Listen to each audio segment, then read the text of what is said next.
आठवें स्कंद में भगवान के कुछ अवतारों के बारे में वर्णन है।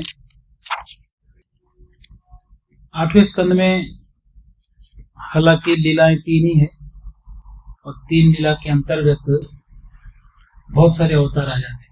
बड़ा अद्भुत ग्रंथ है 8वां स्कंद। मनु महाराज मत्स्य अवतार के बारे में वर्णन थोड़ा सा आता है और गजेंद्र स्तुति के बारे में थोड़ा आता है। फिर आगे जाकर समुद्र मंथन लीला इत्यादि वर्णन करते हैं।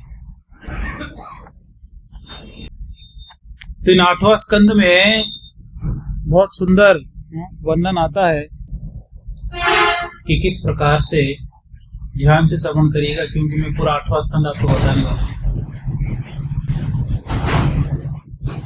गजेंद्र जी के मोक्ष के बारे में वर्णन होता है। भगवान हरि प्रकट होते हैं। भगवान के अनेक रूप अनेकों नाम है, जैसे यहाँ सब आपको दिख रहा है, वासुदेव, प्रद्युम्न, अनिरुद्ध, वासुदेव, अनेकों नाम है। ऐसे भगवान के एक नाम है हरि। और ये हरि नामक अवतार, ये हरि नामक भगवान कब आए थे? गजेंद्र जब पुकारते हैं तो हरि आते हैं। अनेक प्रकार के भगवान के स्वरूप है और ये हरि नामक जो भगवान विष्णु के जो नाम हरि है वो प्रकट हुए थे और प्रकट होके गजेंद्र को रक्षा करते।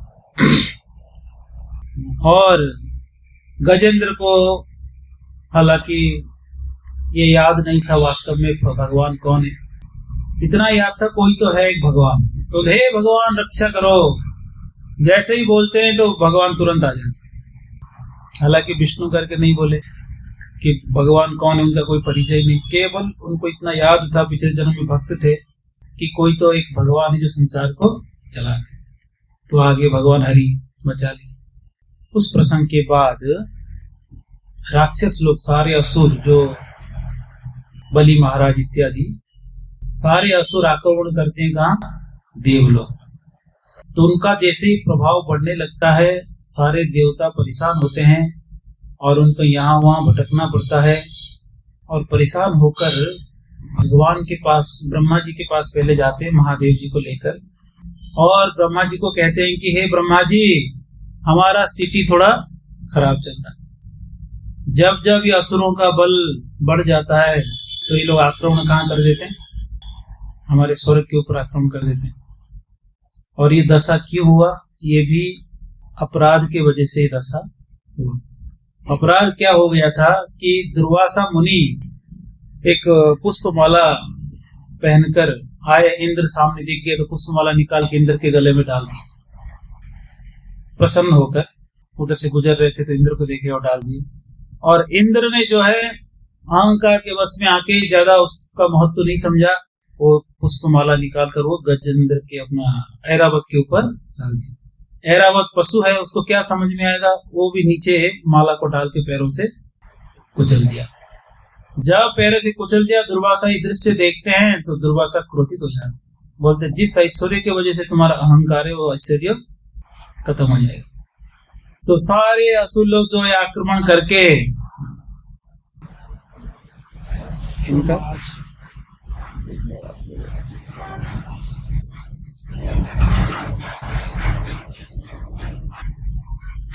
तो सारे के सारे असुर लोग जब आक्रमण करते हैं देवताओं के ऊपर तो देवता भागने लगते हैं। देवलोक की स्थिति यही है। कहने के लिए तो देवलोक है, ऐश्वर्य भोग से पूर्ण है, पर जब जब तमोगुण की वृद्धि होती है तो सत्वगुण देवताओं को भागना पड़ता है। सत्वगुण की वृद्धि होती है तो असुरों का पराजय होता है, तो नीचे के लोकों में भागते हैं। तो इस समय काल के प्रभाव से कभी तमोगुण और रजोगुण का वृद्धि तो कभी सत्वगुण की वृद्धि। ये सृष्टि ऐसे ही बना हुआ है, जैसे कभी दिन है तो कभी रात है, कभी सुख है तो कभी दुख है, कभी कोई सम्मान करता है तो कभी कोई अपमान करता है। ये द्वंद्व वाला संसार है। यहाँ केवल सुखी रहेंगे, ऐसे विचार में रहेंगे तो हम परेशान हो जाएंगे। केवल सुखी कोई नहीं हो सकता। कोई कहेगा मैं केवल दुखी रहूं तो भी कोई दुखी नहीं हो सकता। इसलिए यहाँ ये चलता रहता है। सत्वगुण की कभी प्रभाव रहता है, कभी रजगुण तमोगुण की प्रभाव रहता है, और ये भगवत इच्छा से होता है। इंडिपेंडेंटली नहीं, भगवत इच्छा से होता है। और ये समय के अनुसार भगवान दोनों को शक्ति देते हैं। जब तमोगुण रजोगुण की वृद्धि होती है तो असुरों को भगवान शक्ति देते हैं, और जब सत्वगुण की वृद्धि होती है तो भगवान देवताओं को शक्ति देते हैं, या तो स्वयं आकर असुरों का विनाश करते हैं। तो इस प्रकार से संसार चलता है ठाकुर जी का। और सारे देवता परेशान होकर, दुखी होके वो सब निकलते हैं, ब्रह्मा जी के पास जाके कहते हैं कि ब्रह्मदेव, आप हमारे लीडर है, क्योंकि इस संसार में भगवान को तो हम देख नहीं पा रहे हैं, कहाँ पर हैं आप, दिख रहे हैं, आप पावरफुल व्यक्ति है, आप हेड है यहाँ का, यानी पूरे ब्रह्मांड का सृष्टिकर्ता भी है, साथ साथ में आप बहुत बड़े उच्च पदवी में हैं, योग्य है, ब्रह्म भगवान विष्णु के गुणावतार है, आप रजोगुण के अवतार है, रजोगुण प्रतिष्ठता है, और आप चाहे तो हमारे दुखों को दूर कर सकते हैं, आपके पास इतना बल और क्षमता है। और असुर हो कोई भी हो, आपको तो सम्मान करते ही है। जैसे हिरण्यकशिपु ओम ब्रह्मदेवाय नमः जप करने लगा, तो कोई भी हो आपको महादेव जी को सम्मान करते हैं, आप ब्राह्मण हैं, श्रेष्ठ है, तो आप हमको रक्षा करिए, हमारा ये संकट आ गया, ऐसे ऐसे समस्या हो गया, आप बचाइए हमको। क्योंकि देवता भले ही शक्तिशाली है, हमसे शक्तिशाली है, अग्निदेव, वरुण देव, चंद्रदेव, वायुदेव हमसे शक्तिशाली दिखते हैं, पर उनसे भी शक्तिशाली कौन है? महादेव जी और ब्रह्मा जी, उनसे भी शक्तिशाली, और सबसे ज्यादा शक्तिशाली भगवान है, वो तो परे हैं संसार से। इसीलिए भगवान विशेष शक्ति ब्रह्मा जी को देते हैं संसार के सृष्टि देखने के लिए, मैनेजमेंट इश्यूज देखने के लिए। तो एक ब्रह्मलोक है, ब्रह्मलोक जो मेन ओरिजिनल ब्रह्मलोक है, जिस जहां पर ब्रह्मा जी और उनके बहुत सारे अनुयायी निवास करते हैं, जहां सूर्य और चंद्र की किरणें पहुंचते नहीं है, सूर्य की आवश्यकता भी नहीं है, वहां का व्यवहार ऑलमोस्ट लाइक वैकुंठ, मतलब वैकुंठ की तरह है पर वैकुंठ नहीं है। वहां से व्यक्ति गिर सकता है, वहां से अगर ब्रह्मा जी वैष्णव है तो भगवत धाम जाते हैं, अगर वैष्णव नहीं है तो वापस मर्त्यलोक में आ जाते हैं। तो इसलिए वो इसी संसार का एक अंश है, एक अंग है। आ ब्रह्म भुवनालोक पुनरावर्तिन, अर्जुन भगवान कहते ब्रह्मलोक से सब लोग वापस चक्कर काटते रहते, पर ब्रह्मलोक विशेष है, बहुत विशेष है। वहां का समय गणना हमारे समय गणना में बहुत भेद है। वहां तो एक क्षण, एक मुहूर्त, हमारा यहाँ कई युग बीत जाएंगे, ऐसे समय डिफरेंस है, टाइम डिफरेंस है। तो उस ब्रह्मलोक में जाना, देवता अगर जाना चाहे तो समय अलग अलग होने की वजह से ब्रह्मा जी के पास जाके स्तुति करेंगे, तब तक तो कई असुर ऐसे ही मर गए होंगे, हो सकता है शासन बदल गया हो सकता है कोई और समस्या हो जाए। इसलिए ब्रह्मा जी अपना एक ऑफिस खोले हैं, कहाँ पर? मेरू पर्वत के ऊपर। मेरू पर्वत कहाँ है? भूलोक में। इस भूमंडल में बिल्कुल जम्बू द्वीप में सेंटर में 7 द्वीप वाला बहुत बड़ा भूमंडल, उस बीच में जम्बू द्वीप है, 7 समुद्र है, गन्ने का रस का, मीठा पानी, खारा पानी, और दूध, दही, घी और शराब, इतना समुद्र है बहुत सारे। तो इन समुद्रों, एक एक समुद्र एक द्वीप, एक समुद्र एक द्वीप, इस प्रकार से बीच में जम्बू द्वीप है।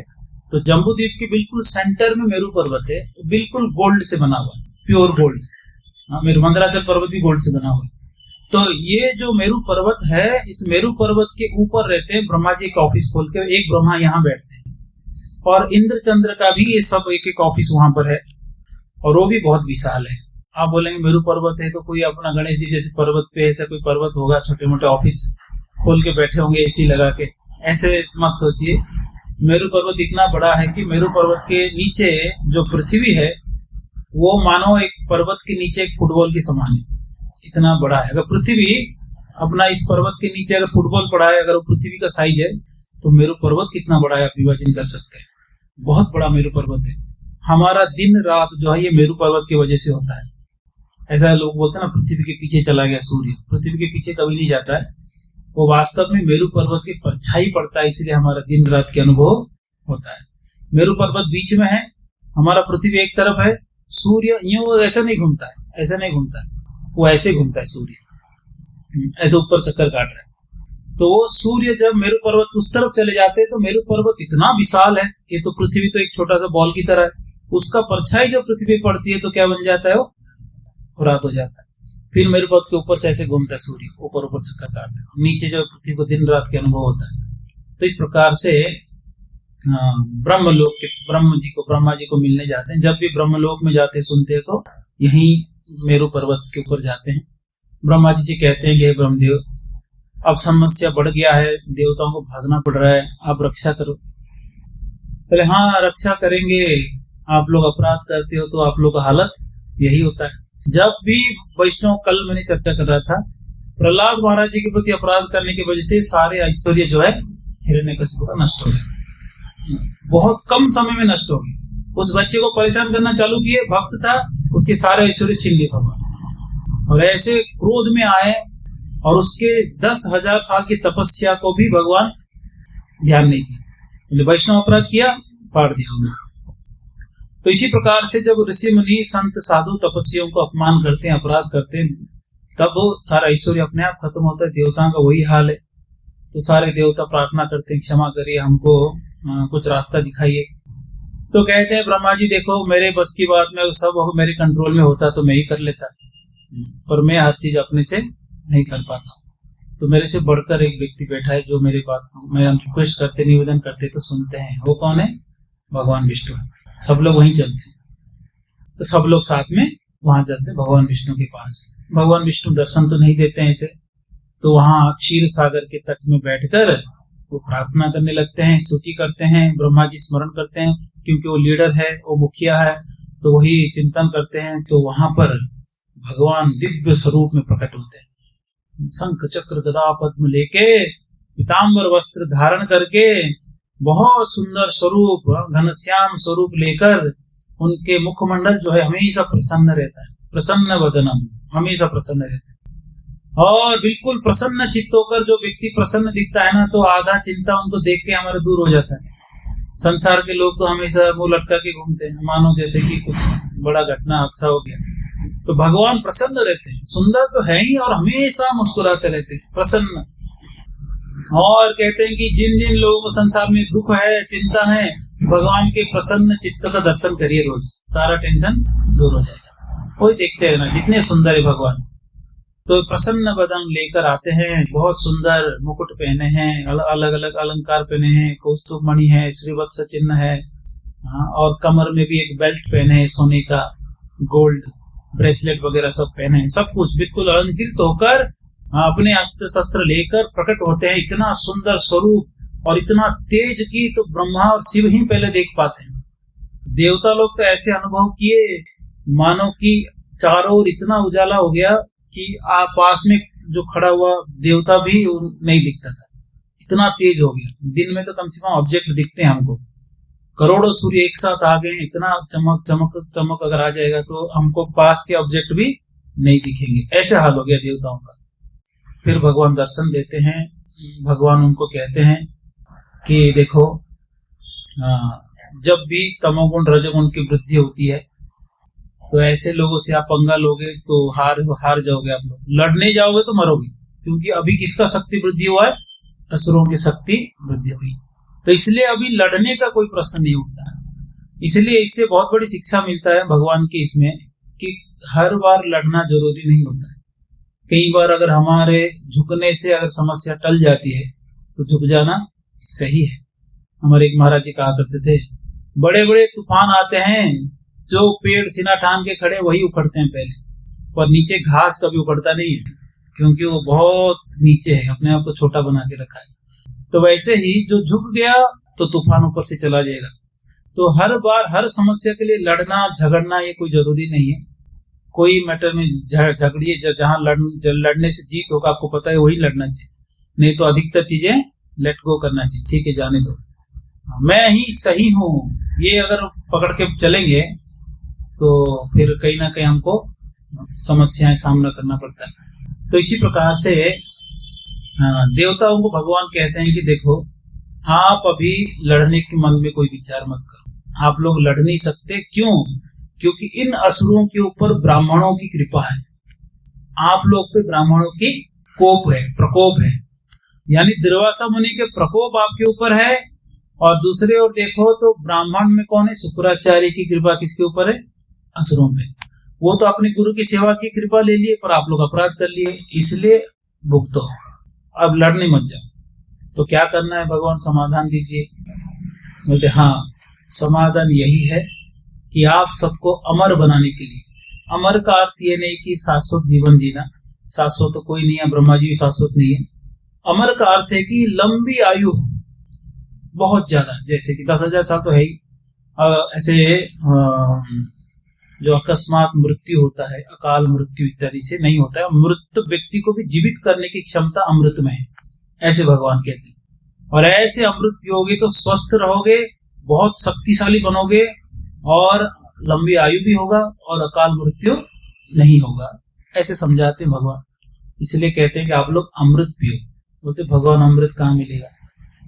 बोलते समुद्र मंथन से अमृत मिलेगा। जैसे कि दही को मतते हैं तो उसमें मक्खन और घी निकलता है, तो वैसे अगर दूध जो समुद्र है, क्षीर सागर, उसको अगर मंथन करेंगे तो उसमें से अमृत निकलेगा।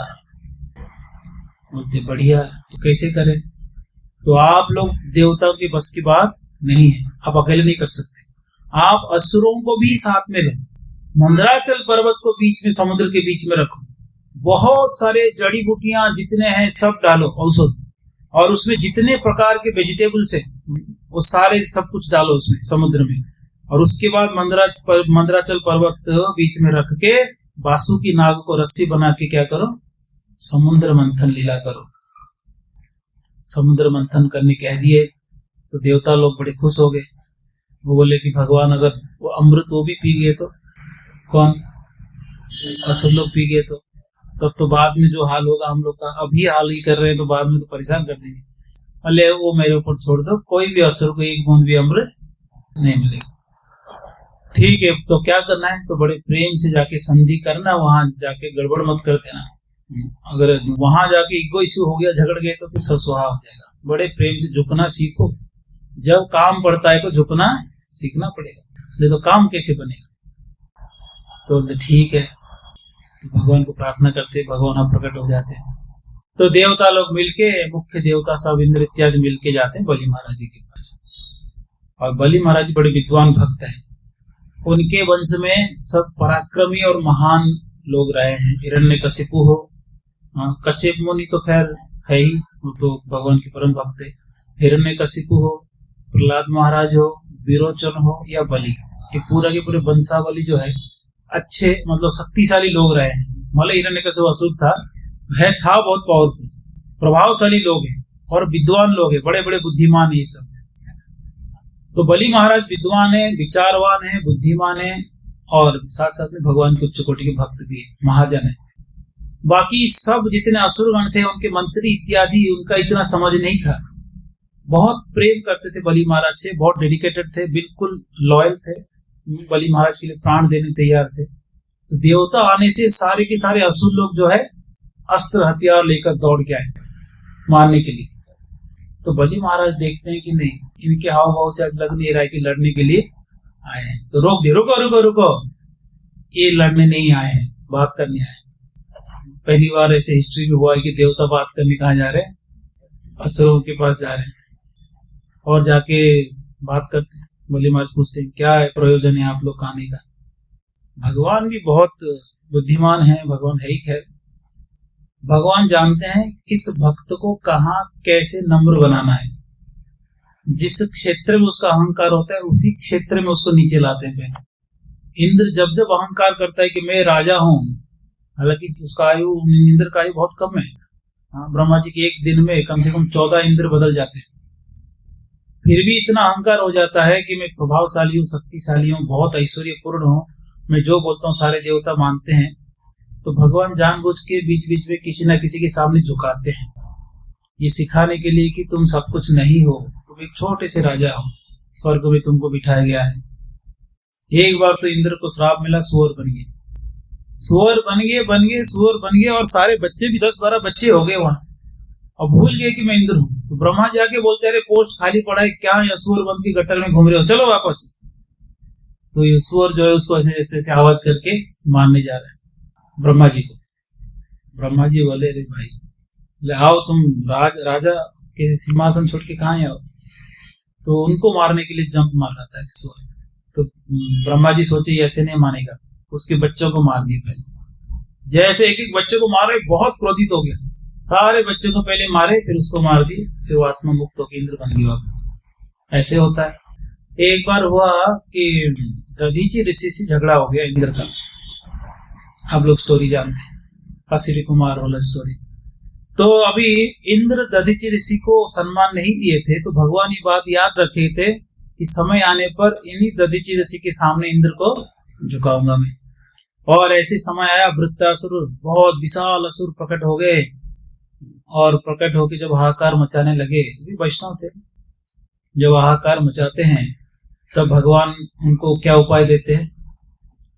भगवान भी बाएं हाथ का खेल है, सुदर्शन छोड़ेंगे 1 मिनट में सब खत्म कर सकते हैं।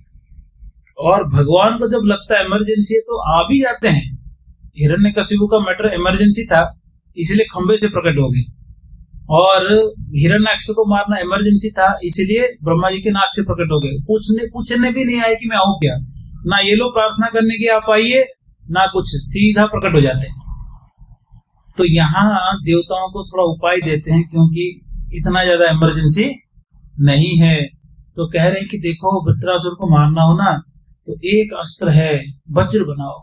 तो कैसे वज्र बनाए, दधीचि ऋषि के रीढ़ की हड्डी से वज्र बनाओ। ये क्या उपाय है, वज्र खुद ही दे देते, या तो बोलते महादेव के पास जाओ पाशुपत अस्त्र ले लो, या ब्रह्मा जी के पास जाओ ये ले लो, या मेरे से सुदर्शन ले लो। रेडीमेड अस्त्र ना देके वो कह रहे हैं कि एक ऋषि की हड्डी से अस्त्र बनाओ। क्यों कह रहे हैं, क्योंकि अगर हड्डी मांगने जाना है तो जाके उनके सामने झुकना पड़ेगा हाथ जोड़ के कि महाराज आपको रीढ़ की हड्डी चाहिए। देवता लोग कह रहे हैं हाँ आपकी रीढ़ की हड्डी दे दो, वृत्रासुर को मारना है, वज्र बनाना है, भगवान हमको भेजे आपके पास। तो अब दधीचि ऋषि महान वैष्णव थे, भक्त थे, तो सब जानते भगवान विष्णु के उद्देश्य क्या है।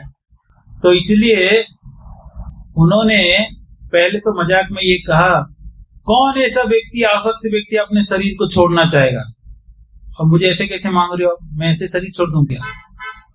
तो वो लोग डर गए, अरे दधीचि नहीं देगा तो हालत खराब हो जाएगा।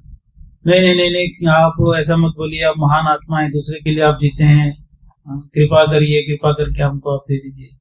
तो वो हंसने लगते, बोलते चिंता मत करो, मुझे मालूम है मुझे क्या करना है, भगवान अगर बोले हैं तो आप लेके जाओ। तो प्राण त्याग देते। तो इसलिए भगवान कई बार इंद्र को भी ऐसे स्थिति में डालते हैं कि वो नम्र हो जाए। जैसे कि गोवर्धन लीला में इंद्र को बड़ा अहंकार हो गया कि सारे के सारे ब्रजवासी मेरा पूजा कर रहे थे और अचानक गोवर्धन का पूजा कैसे करने लगे। इनको बहुत गुस्सा आया तो ठीक है, उपदेश अमृत प्रवचन आजकल सुबह चल रहा है, हाँ मॉर्निंग में है ना, मॉर्निंग चल रहा है सुबह। तो उसमें मैं एक अनुवाद पढ़ के सुनाया था, क्रोध बेगम का ट्रांसलेट कैसे करते हैं Prabhupada ji, the actions of anger. क्रोध आने पर, क्रोध आना स्वाभाविक है, पर क्रोध आने पर जो कार्य करते हैं ना हम लोग, चिल्लाना, तोड़फोड़ करना, नाराज होना, रुठ जाना, नहीं खाना, जो भी एनी एक्शंस जो क्रोध से प्रकट होता है, उच्च स्वर में बात करना, तो ये सब जो है ये अपराध है, इसको नियंत्रण करना चाहिए। क्रोध आना स्वाभाविक है पर नियंत्रित होना चाहिए। इंद्र का क्रोध आया ठीक है, पर उन्होंने क्रोध के बस में 7 दिन तक जो उन्होंने वर्षा किया, 7 दिन 7 रात तक सरल ब्रजवासियों के ऊपर उन्होंने जो प्रलय की जल वर्षा किया, उन्होंने इसको देखकर भगवान को अच्छा नहीं लगा, तो भगवान गोवर्धन उठा दी। तो इंद्र भी नम्र होकर आके हाथ जोड़ते बोलते बचा लो भगवान, गलती हो गया, क्षमा कर दो। खुद आने का हिम्मत नहीं था, इसलिए सामने किसको लेके आए, सूरबी गाय को लेके आए। बोले खुद जाऊंगा तो पता नहीं क्या प्रकोप सह नहीं कर पाऊंगा, तो सूरबी गाय को सामने रख के हाथ जोड़ के पीछे खड़े थे। हाँ सही है, प्रोसेस भी सही है। कई बार हम कहीं महाराज लोग को मिलना हो, कोई सीनियर है, डायरेक्ट डर लग रहा है तो कोई भक्त को बीच में रखना चाहिए, प्रभु जी आप मिला दो, ऐसे भी करते हैं कई बार। तो अच्छा है, तो इंद्र को हमेशा नम्र बनाते हैं। जब जब अहंकार होता है भगवान अहंकार को तोड़ देते हैं। सारे गलतियों को भगवान क्षमा कर सकते हैं, पर अहंकार को भगवान सहन नहीं करते, अहंकार को कभी सहन नहीं करते, बाकी सारे गलतियों को क्षमा कर देते। तो इस प्रकार से इंद्र को कहते हैं कि जाओ बलि से बात करो, और सारे देवता जाते हैं, बात करते हैं और समझाते हैं कि अमृत मिलेगा, सब पिएंगे मिल बांट के, अमृत मिलेगा। कैसे मिलेगा? समुद्र मंथन करेंगे। तो सारे देवता, सारे असुर जो खुश हो गए, बहुत बढ़िया है, बहुत मेहनत करेंगे, ईमानदारी से मिल बांट के अमृत पिएंगे। सब बात हो गया, सब चले गए। देवता लोग कभी भरोसा नहीं करते हैं कि असुर लोग साथ देंगे, इनको पिलाना नहीं मन में है ही। असुर लोग भी समझ गए ये देवता लोग धोखेबाज है, कभी भी हमको धोखा दे सकते। काम तो करेंगे पर संभाल के करेंगे, नहीं तो पता चला मेहनत हमने किया, फल लेके ये भाग गए। और उनके मन में भी चल रहा था। और फिर भी भगवान विष्णु ने कहा तो सम्मान तो सब करते हैं, असुर लोग भी जानते हैं भगवान विष्णु को। तो वहां मंदराचल पर्वत उठाने के लिए सब मिलजुल के करने के लिए गए। इसलिए जब भगवान के आदेश हो तो उस आदेश को पालन करने के लिए हमेशा तत्पर होना चाहिए, प्रयास करना चाहिए। अगर आप बार बार विफल होते भी हैं तो बचाने के लिए भगवान आ जाते हैं। आज थोड़ा सर्दी ज्यादा है, सर्दी ज्यादा है, काम पर नहीं तो हाँ थोड़ा गलन है आज, है ना। तो भगवान आदेश दिए है ना कि जाओ समुद्र मंथन करो। जब भगवान के आदेश मिल गया तो उसके ऊपर नहीं करना या क्यों नहीं करना उस पर विचार नहीं करना चाहिए, कैसे करना है उस पर विचार करना चाहिए। जब भी गुरु भी आदेश देते हैं तो गुरु जी को ये नहीं समझाना है गुरु जी असंभव कार्य है, कैसे आपने बता दिया, हमसे तो होगा नहीं, हम तो अयोग्य है, हम तो मूर्ख है, तुच्छ प्राणी है। एक्सक्यूज देने की आवश्यकता नहीं है। किसमें बुद्धि लगाना है? आपने जो बोल दिया उसको कैसे करना है उसमें बुद्धि लगाना चाहिए, पूरा बेस्ट देना चाहिए कि दे तो दिए सेवा, इसको कैसे करना है बेस्ट देना चाहिए।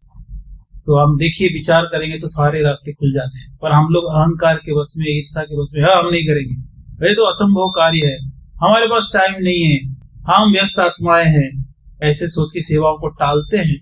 और उसमें भगवान की इच्छा पूरा नहीं होने की वजह से कृपा भी नहीं मिलता।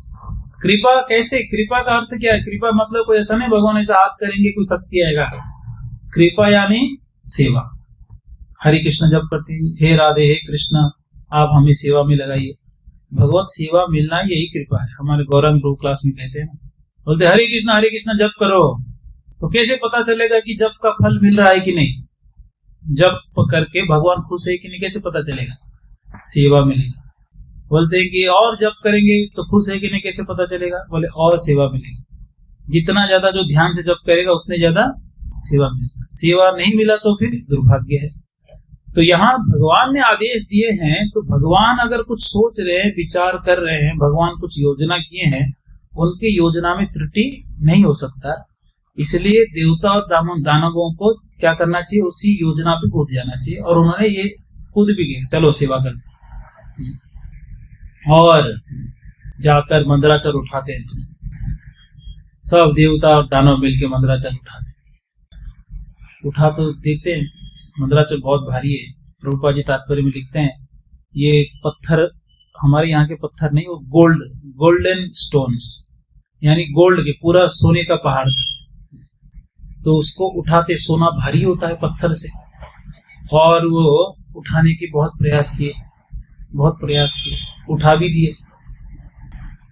ऊपर अब उड़ के जाना था, उड़ के जाते जाते इतना भारी था कि वो भारी वजन उठा नहीं पाए, सब दब गए पहाड़ के नीचे। और दब के जो है सब आधे से ज्यादा घायल हो गए, कई लोग मर गए, किसी का हाथ टूट गया, किसी का पैर टूट गया, कहीं कुचल गया, बिल्कुल ऐसे हाल हो गया। थक गए, उठा ही नहीं पाए, उड़ ही नहीं पाए, जो सब गिर गए। तो सोचिए भगवान भी परफेक्ट लीडर है। अब भगवान अच्छे लीडर है। अच्छे लीडर का लक्षण क्या है? वो केवल सेवा देते ही नहीं, सेवा देने के साथ डायरेक्शन देते हैं कि किस दिशा में वो सेवा करना है। उसके साथ अलग अलग आइडिया देने के साथ साथ जहां आपका गाड़ी रुक जाता है वहां से वो आगे धक्का देते हैं, या तो बताएंगे कैसे करने से इस उलझन से हम निकल सकते हैं। ये लीडर नहीं कि दे के छोड़ देते हैं, कोई लीडर दे के छोड़ते नहीं है। अच्छा लीडर वो क्या करता है? दे तो देते सेवा, और ऊपर से देखते रहते, ऑब्जर्व करते हैं कि कर क्या रहा है। जैसे ही लगा कहीं अटक रहा है तुरंत उसको बोलेंगे ऐसे यहाँ से निकलो, ऐसे आगे बढ़ो। और उसकी बस की बात नहीं तो खुद सामने आ जाते हैं, फिर खुद करने लगते हैं। सारे अच्छे लीडरों का ये गुण है। तो इस प्रकार से भगवान सबसे बड़े लीडर है, और वो देखते हैं कि देवता दानव दोनों दब गए तो पहाड़ के नीचे, तो क्या करें। तो उन्होंने खुद आकर स्वयं गरुड़ जी भी आते हैं और मंदराचल को उठाते हैं, अपने दृष्टि से सारे देव दानों को जगाते हैं, सबको जीवित करते हैं, और वो मंदराचल पर्वत को लेके गरुड़ जी पे रखते हैं और उड़ के चले जाते हैं समुद्र में रखने के लिए। क्योंकि अब वो कर ही नहीं पा रहे हैं तो क्या करें। अब उठा के बोलेंगे तुम ही लोग करो तो फिर से दब जाएंगे। गरुड़ जी को कोई फर्क नहीं पड़ता, गरुड़ तो पूरे ब्रह्मांड को उठा के उड़ के भाग सकते हैं, इतने पावरफुल है गरुड़ जी, बहुत तेज जाते हैं। गरुड़ जी का जो रफ्तार है बहुत ज्यादा है। मतलब गरुड़ जी ब्रह्मलोक से अगर धरती लोक को आना है उनको 1 सेकंड भी नहीं लगेगा। वैकुंठ से गजेंद्र जी के पास आने के लिए कितना लगा समय, भगवान गरुड़ करके बुलाए तब तक गरुड़ जी भगवान को बिठा के पहुंचा दिए थे। कहाँ? गजेंद्र के पास। शब्द पूरा नहीं हुआ पहुंच गए। ये गरुड़ जी का स्पीड है, बहुत स्पीड है। गरुड़ जी से एक प्रसंग याद आया। एक बार महादेव जी से मिलने भगवान विष्णु आए थे वहां, और भी देवता अन्य देवता आए थे, तो वहां यमराज जी भी आए थे महादेव जी से मिलने कैलाश में। तो कैलाश में मिलने आए तो कैलाश जो बहुत सुंदर है, गंगा नदी बहती है वहां, बहुत सुंदर जंगल है, वन है, बहुत बढ़िया जगह है। तो सब अपना जो व्हीकल है दूर पार करते हैं थोड़ा। व्हीकल क्या है? गरुड़ जी है विष्णु के व्हीकल, और यमराज जी के कौन है? भैंस है, और जो आए हैं, और ब्रह्मा जी का हंस है। कोई इष्ट गोष्ठी मीटिंग होगा तो वहां पार्क कर दिए दूर। तो गरुड़ जी को एक जगह रख कर उतर के जब भगवान चले गए तो गरुड़ जी वहां खड़े थे और एक पक्षी, एक चिड़िया, छोटे से चिड़िया को देख रहे थे। तो वहां से यमराज जी आए। तो यमराज जी आए तो उस पक्षी की ओर ऐसे देखे, उस चिड़िया की थोड़ी देर देखे और चले गए अंदर मीटिंग में। तो गरुड़ जी सोचे यार ये पक्षी की ओर अगर यमराज जी का दृष्टि है मतलब इसका मृत्यु हो सकता है। बोलते कि देखते हैं इसको कैसे मारेगा, और उसको लेके यूं 1 सेकंड के अंदर जाते 1000 किलोमीटर दूर जाके कहीं दूर कहीं उनको पक्षी को छोड़ के फिर उड़ के आके जैसे कि वैसे खड़े। सब लोग मीटिंग हो गया, वापस यमराज जी आ रहे थे। तो गरुड़ जी बोलते रुकिए यमराज जी, पूछना एक बात। क्या बात है? यहाँ एक पक्षी था, आप क्यों घूर रहे थे? उसको जानने का इच्छा हुआ। तो यमराज कह रहे हैं कि वो पक्षी का मृत्यु अभी होने वाला था, वो भी 1000 किलोमीटर दूर उसका मृत्यु का स्थान था, वो यहाँ क्या कर रहा है मैं सोच रहा था। तो गरुड़ जी बोले अरे बाप रे मैं ही छोड़ के आया उधर। तो इसलिए जब जहाँ जिसको मरना है वो वहीं मरेगा, है ना। तो इसीलिए ज्यादा एडजस्ट करने के चक्कर में पड़ेंगे, वो होता नहीं ऐसा। कई बार लोग सोचते हैं हम तो ब्रज में मरेंगे अंत में, ऐसे सोच के कई बाहर से सब लोग आगे बस जाते हैं। तो कई व्यापार भी करते हैं। तो हम कई घटनाएं देखे वृंदावन में, जब थे सीरियस हो गया, एम्बुलेंस लेके आगरा जा रहा है, आगरा में मर गया। यही बिजनेस किया, यही रहा, घर बनाया और मरा कहाँ? आगरा में जाए। क्योंकि ब्रज में सबके मृत्यु नसीब नहीं होता है।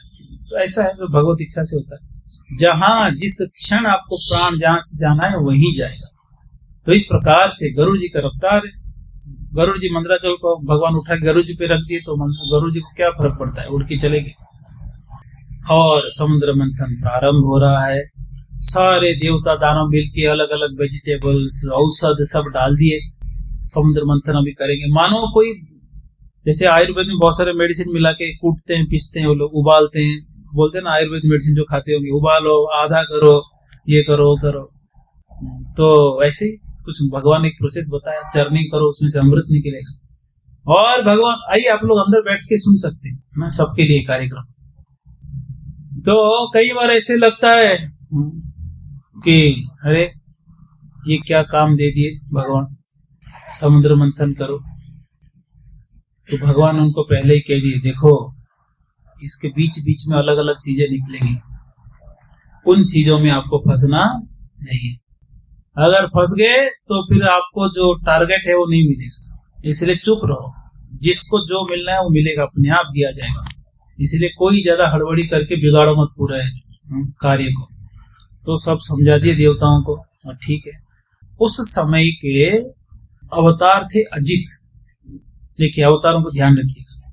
एक रूप में भगवान आए, मंदराचल को उठाते हैं, पहला अवतार लिए भगवान ने। दूसरा ठाकुर जी अजित के रूप में आकर देवताओं की साइड में खड़े होते खुद, क्योंकि देवताओं के बस की बात भी नहीं था खींचना।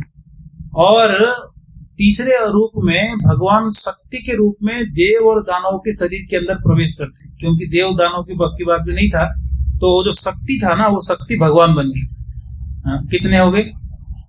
3 हो गए। और समुद्र मंथन चालू हो गया।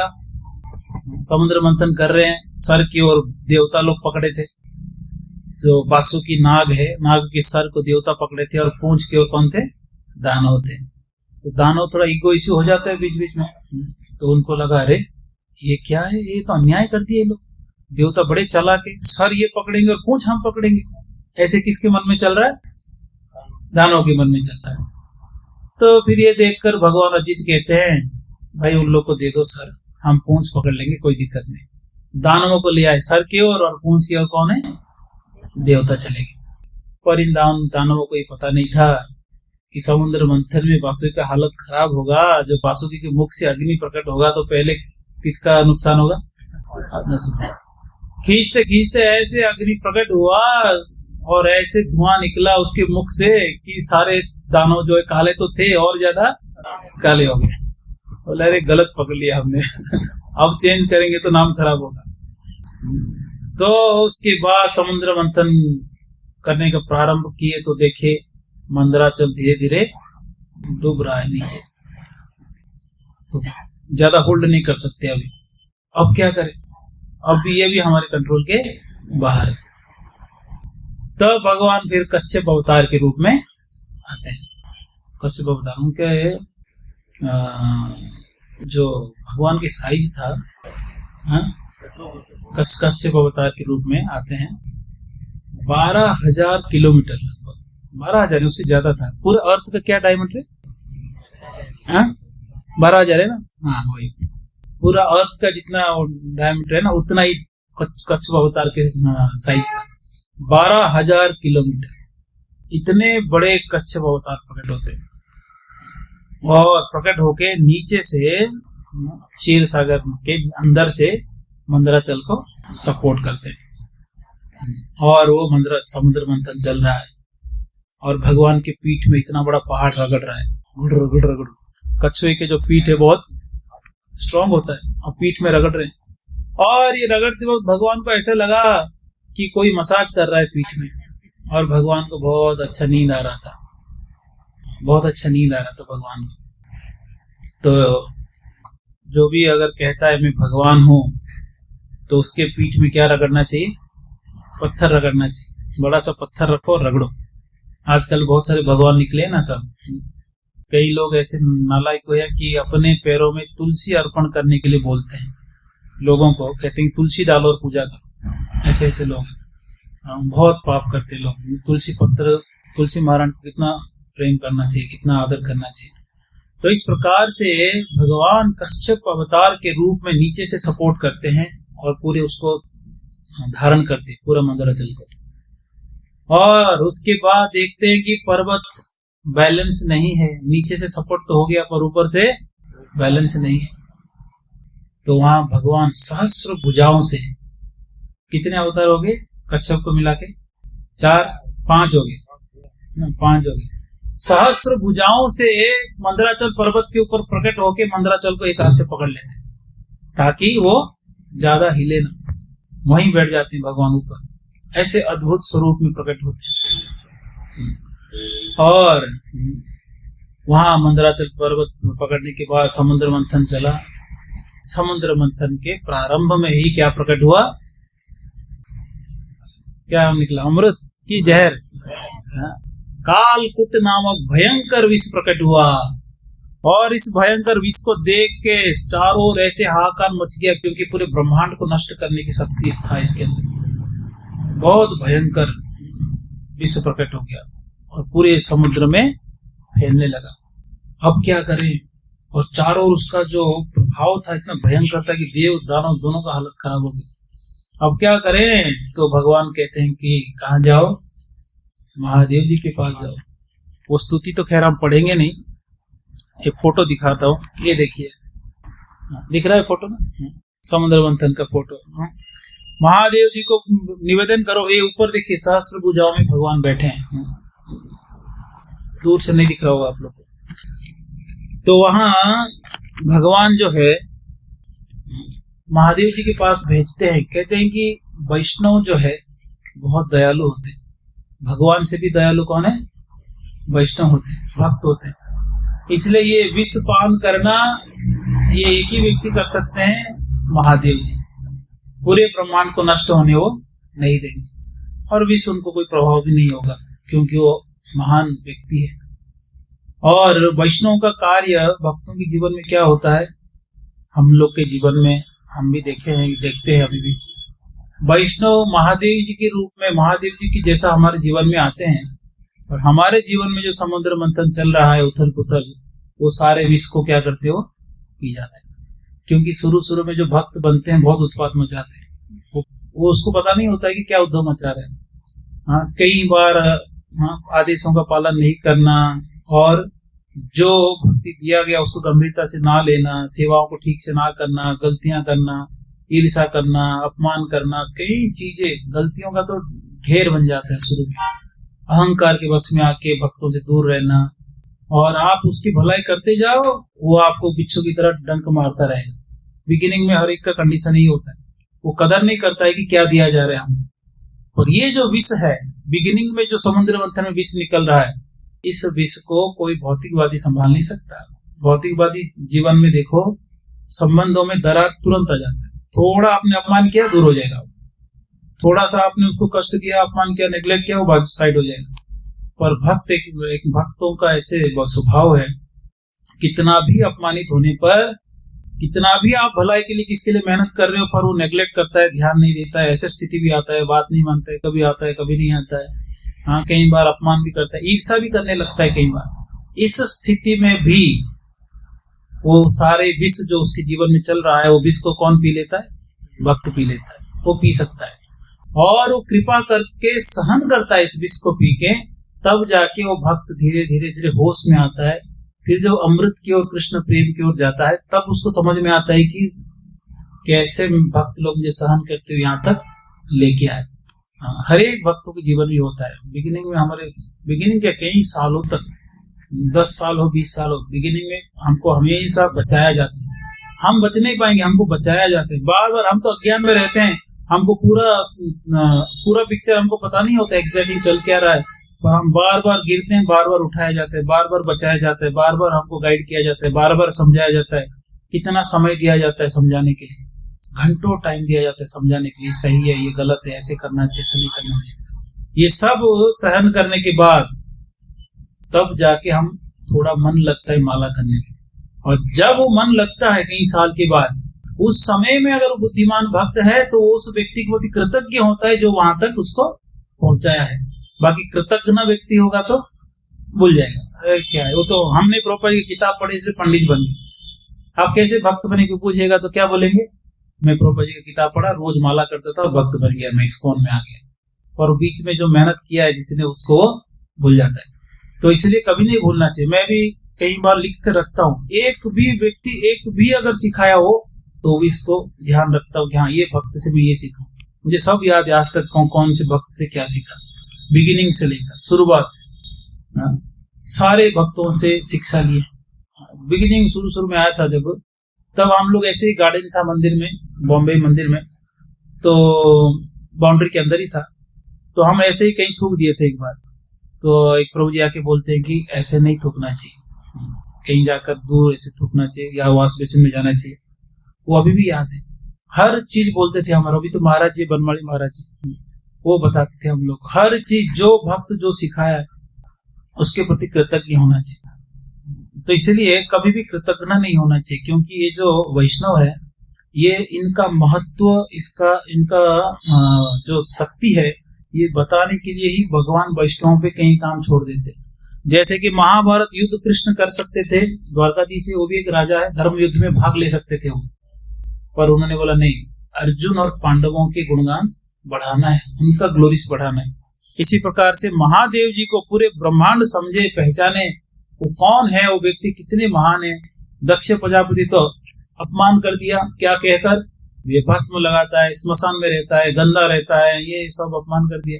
तो पूरे ब्रह्मांड में अगर महादेव जी को इस भाव से देखा जाए तो ये ठीक नहीं है। इसीलिए सबको भेजते हैं, जाओ महादेव जी के पास जाओ, उनको जाके जो पूछोगे, जो मांगोगे दे देंगे।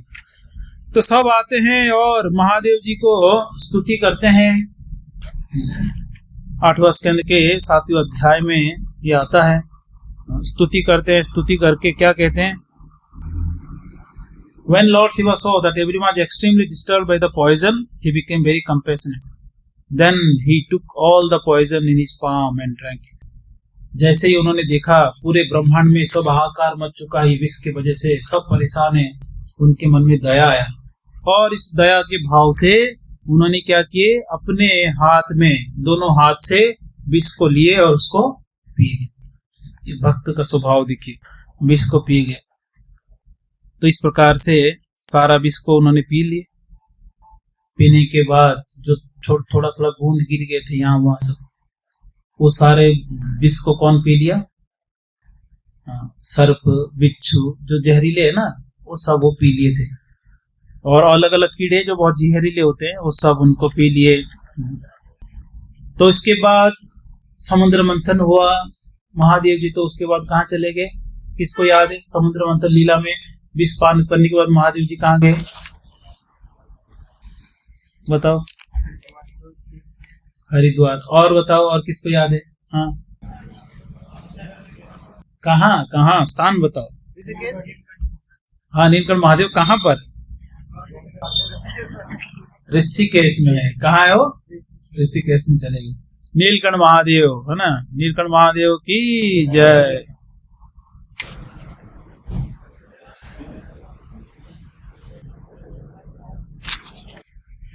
तो महादेव जी चले गए। तो बहुत समय तक, लंबे समय तक उन्होंने तपस्या की। वहां हम दर्शन के लिए अभी गया था, मैं इसी साल गया था दर्शन करने के लिए, और सारा वहां जाके तपस्या में लग गए। वो जो विष है वो ना नीचे गया ना बाहर आया। बाहर आएगा संसार नष्ट हो जाएगा, पेट में जाए तो हो सकता है उनको कुछ फर्क, कुछ प्रभाव डाले। तो महादेव जी ने क्या किए, कंठ में रख दिए। हाँ, तो कंठ में रख दिए महादेव जी, और कंठ से नीचे वो जा नहीं रहा है। एक्चुअली क्यों नहीं जा रहा है? क्योंकि अंदर से और एक अमृत बाहर आ रहा है कंटिन्यू। वो क्या है? राम राम। तो ये ध्वनि बाहर आ रहा है, तो विष अंदर कैसे जाएगा? इसलिए कहाँ रह गया? कंठ में रह गया। तो कंठ में क्या कलर हो गया? कंठ का नीला कलर हो गया। इसलिए उनका एक नाम है नीलकंठ। नीलकंठ, नीलकंठ महादेव। तो नीलकंठ है, कंठ में और एक व्यक्ति का निवास है। महादेव के कंठ में कौन रहता है? सर्प। क्यों रहता है सर्प? कोई सुने स्टोरी के? चैतन्य महाप्रभु बताते हैं बात। कहते हैं कि चैतन्य महाप्रभु साक्षात भगवान श्री कृष्ण है। वो कहते हैं कि महादेव जी के गले में क्यों सर्प रहता है? क्योंकि महादेव जी संकर्षण के भक्त हैं, जो अनंत शेष है, उनका स्मरण करने के लिए वो सर्पों को अपने साथ रखते, संकर्षण भगवान का स्मरण करने के लिए, इस प्रकार से। और उनके मस्तक में चंद्रमा इत्यादि है। महादेव जी का सुंदर स्वरूप है। और इस प्रकार से उन्होंने विषपान कर दिए। उसके बाद समुद्र मंथन करते वक्त अलग अलग चीजें समुद्र से निकलते हैं। एक एक करके चीजें हम चर्चा करेंगे। पीते गरे वृषांकेन प्रीतास्ते मरदानव ममंथुस्तरसा सिंधुम हरिधानी ततो भवत्। Upon Lord Shiva drinking poison, both the demigods and demons, being very pleased, began to churn the ocean with renewed vigor. नया शक्ति जोश के साथ बिल्कुल उत्साह से वापस समुद्र मंथन चालू कर दी। जैसे ही देखिए महादेव जी विषपान कर लिए। और उसके बाद as a result of this there appeared cow known as Surabhi. Surabhi जो गाय है वो कहां से प्रकट होते हैं? समुद्र मंथन से प्रकट होते हैं। और आगे, क्योंकि यज्ञ इत्यादि करने के लिए दूध, दही, घी की आवश्यकता है, तो सुरभि गाय इसके लिए बढ़िया है. Which they wanted for the performance of sacrifice to elevate themselves to the higher planetary system up to ब्रह्मलोक. तो इस प्रकार से सुरभि गाय प्रकट हुई, जो कि वैकुंठ लोक में सुरभि गाय रहते हैं. सुरभिश्च समहान, ब्रह्म संहिता में ब्रह्मा जी कहते हैं कि वैकुंठ लोक में, गोलोक वृंदावन में जितने गायें सब क्या है, सुरभि गाय. ततः उच्चैस्रवानाम हयो भूचंद्र पांडुरः तस्मिन् बलिस्फरां कचक्रे नेन्द्र ईश्वर शिक्षया. उसके बाद उच्चैस्रवा नामक अश्व प्रकट होता है. वो चंद्र के समान उसका रंग था, यानी सफेद था.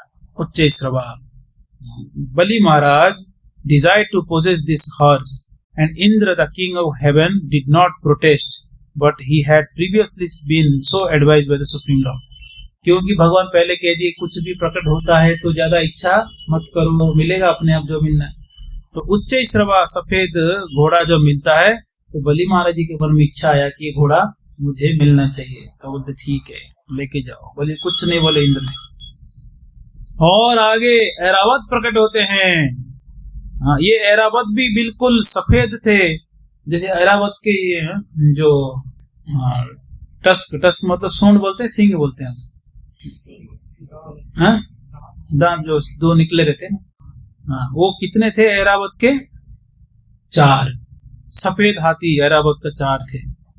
तो इस प्रकार से वो प्रकट हो गए. और आगे ऐरावत का गुणगान भी किया जा रहा है.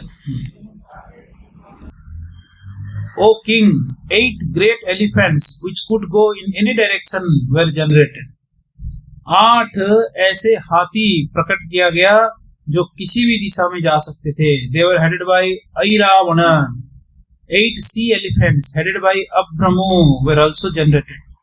तो इस प्रकार से 8 जो है हाथी प्रकट होते हैं. हाथियों का नाम भी लिखा है, ऐरावण, पुंडरिक, वामन, कुमुद, अंजान, पुष्पदंत, सार्वभौम, सप्रतीक. ऐसे ऐरावत अलग अलग हाथी प्रकट होते हैं. Thereafter from the great ocean were celebrated gems कौस्तुभमणि and पद्मरागमणि, जो कि भगवान विष्णु ले लिए. कौस्तुभमणि कहाँ है? भगवान के पास है, तो भगवान ले लिए. भगवान डिजायर्ड, भगवान आशा करते हैं कि मुझे चाहिए, वो ले लिया उन्होंने. उसके बाद पारिजात पुष्प प्रकट होता है. तो पारिजात पुष्प कहाँ चला गया? वो इंद्र के पास स्वर्ग चला गया. उसके बाद अप्सराएं प्रकट होते हैं, बिल्कुल अलग अलग अर्नामेंट यानी अलंकारों से सुसज्जित है. ये कहाँ चले गए? देवलोक. देवलोक. और उसके बाद प्रकट होते हैं रमा यानी लक्ष्मी देवी प्रकट होते हैं. who is absolutely dedicated or to being enjoyed by the supreme personality of Godhead. केवल भगवान के द्वारा ही वो भोग किए जाएंगे, ऐसा. enjoyed by supreme lord. She appeared like electricity, surpassing the lightning that might illuminate a marble mountain. जब बिजली चमकती है तो देख भी नहीं पाते हैं, ऐसा चमक होता है. ऐसे चमक के साथ प्रकट होते हैं लक्ष्मी माता. और इतने सुंदर थे, बिल्कुल युवती, सुंदर, शरीर के सारे अंग इतने सुंदर. और उनका जो ग्लोरी यानी उनका जो गुणगान है पूरा संसार करता है. और देवता दानव सब लोग जो है ये आशा करते हैं कि ये सुंदर स्त्री किसको प्राप्त हो, हमको प्राप्त हो जाए. पर कोई कितना भी आशा करे, लक्ष्मी देवी को प्राप्त कोई नहीं कर सकता. रावण भी प्रयास किया तो उसका हालत क्या हुआ? They were attracted because she is the source of all opulence. क्योंकि सारे के सारे ऐश्वर्यों के स्रोत लक्ष्मी है, इसलिए सब चाहते थे कि लक्ष्मी हमारे पास आ जाए. जो भगवान विष्णु को छोड़कर लक्ष्मी के पीछे पड़ता है तो उसका हालत ठीक नहीं होता है, रावण की तरह हालत होता है. इसलिए भगवान विष्णु या कृष्ण को पूजा करिए, लक्ष्मी अपने आप आ जाएगी. लक्ष्मी जी को अलग से प्राप्त करने की इच्छा नहीं होना चाहिए. तो ये लक्ष्मी माता के बारे में थोड़ा वर्णन लंबा आ जाता है यहाँ, क्योंकि वो चुनती है किसको विवाह करना है। इंद्र जो है बहुत बढ़िया आसन लाते हैं और लक्ष्मी माता को बिठाते हैं और बहुत सारे पवित्र नदियों से जल लाकर, जैसे गंगा और यमुना, वो सब आकर जो है एक सोने के पात्र में सब जल लेकर आते हैं लक्ष्मी माता के लिए। All the rivers of sacred water such as Ganga and Yamuna personified themselves, and each of them brought pure water in golden water pots for Mother Lakshmi. Lakshmi के लिए सब अलग अलग पात्रों में पवित्र जल इत्यादि लेके आते हैं। और भी चीजें वर्णन है कि किस प्रकार से अलग अलग द्रव्य, दूध, दही, गोमूत्र, गोबर इत्यादि लेकर आते हैं। उसके बाद लक्ष्मी देवी जो है उनका अनेक स्तुति किया जाता है। फिर लक्ष्मी देवी ढूंढते हैं किससे विवाह करना चाहिए, कौन शक्तिशाली है, कौन बिल्कुल परफेक्ट है, ऐसा व्यक्ति जिसके अंदर कोई एक भी कमी ना हो, 6 ऐश्वर्य पूर्ण रूप से हो, कोई गलती नहीं हो, ऐसे कोई माया के प्रभाव में नहीं आता हो, ऐसे व्यक्ति ढूंढ रहे हैं। जिस भी देवता के ऊपर नजर पड़ रही है उस देवता की कमी उनको दिख रहा है कि इनके अंदर इतने अच्छे गुण है पर ये कि अवगुण है, ये बिल्कुल शक्तिशाली है पर ये मृत्यु हो जाएगा इसका, ये तो मर जाएगा कुछ दिन बाद। सबका मृत्यु है। कोई धनवान है पर सुंदर नहीं, कोई सुंदर है तो धनवान नहीं है। इस संसार में वही हाल है। कोई धनवान है, सुंदर है, पर समय कितना उसका है, कम है। सुंदरता रहता है बचपन में, फिर धीरे धीरे सुंदरता ढल जाता है। सबका तो ये हाल है संसार में। तो ऐसे फिर अंत में उन्होंने किसके गले में माला डाले, भगवान विष्णु से उन्होंने विवाह किए। और क्योंकि समुद्र से लक्ष्मी जी प्रकट हुए हैं तो भगवान के ससुर जी कौन बन गए, समुद्र बन गए। तो ससुर जी जो है समुद्र बन गए। यहाँ जो समुद्र है जगन्नाथपुर में, वो भी भगवान ससुर जी मानते हैं। तो इसलिए बार बार समुद्र जो है जगन्नाथ जी का चरण छूने आ जाते थे। जब भी मूड हुआ तो छूने आ जाते चरण। जगन्नाथ जी थोड़ा हाइट में है और समुद्र जब 1 किलोमीटर दूर समुद्र आकर जगन्नाथ जी का चरण छुएगा तो पूरे के पूरी जगन्नाथपुरी में क्या होता था, बाढ़ आ जाती। वो तो आएगा ना, समुद्र अगर इस लेवल पे आया मंदिर के लेवल में तो क्या हाल होगा पूरी का। तो बार बार मना करने पर भी आ जाते थे पैर छूने के लिए कि मैं जगन्नाथ जी का पैर छू। मायापुर में गंगा जी आते हैं हमारे राधा माधव के चरण छूने। मायापुर में हमारा राधा माधव का जो अल्टर है थोड़ा हाइट में, तो गंगा नदी हर साल, पहले तो ज्यादा होता था, वो आ जाते थे सीधा राधा माधव की चरण स्पर्श तक आएंगे। चरण छू लिए फिर अपने आप डाउन हो जाएंगे। और नरसिंह देव तो यहाँ तक आ जाते हैं, नरसिंह देव जी का पानी।